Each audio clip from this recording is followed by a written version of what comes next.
गणबाई मोगरा गणाची जाळी गणबाई मोगरा.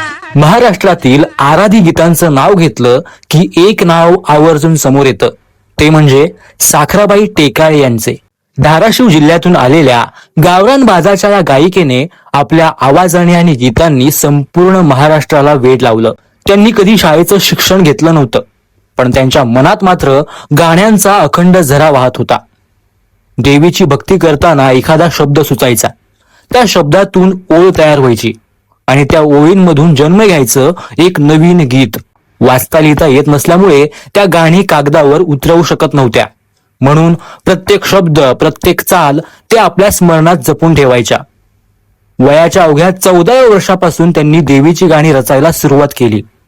फक्त शब्दच नाही तर त्या गाण्यांना स्वतः सुरेख आणि गोड चालीही लावायच्या. म्हणूनच त्यांच्या गीतांमध्ये गावाकडच्या मातीतला सुगंध आणि देवी भक्तीचा निर्मळ भाव आजही जाणवतो. साखराबाईंचं पहिलं गाजलेलं गाणं होतं गणबाई मोगरा गणाची जाळी. 1997 साली या गाण्याची कॅसेट काढण्याची त्यांना संधी मिळाली. मात्र घरच्यांचा याला विरोध होता, पण साखराबाईंच्या मनातलं गीत थांबणारं नव्हतं. अखेर त्यांनी कोणालाही न सांगता गाण्याचं रेकॉर्डिंग केलं आणि मग जे घडलं ते इतिहास बनलं.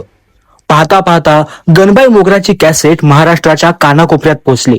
यात्रा असो, जागरण असो की देवीचा उत्सव, सर्वत्र एकच सूर घुमू लागला.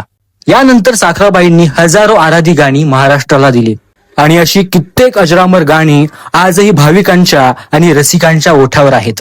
साखराबाईंचं तुमचं आवडतं गाणं कोणतं? कमेंटमध्ये नक्की सांगा आणि अशाच व्हिडिओसाठी पेजला फॉलो करा.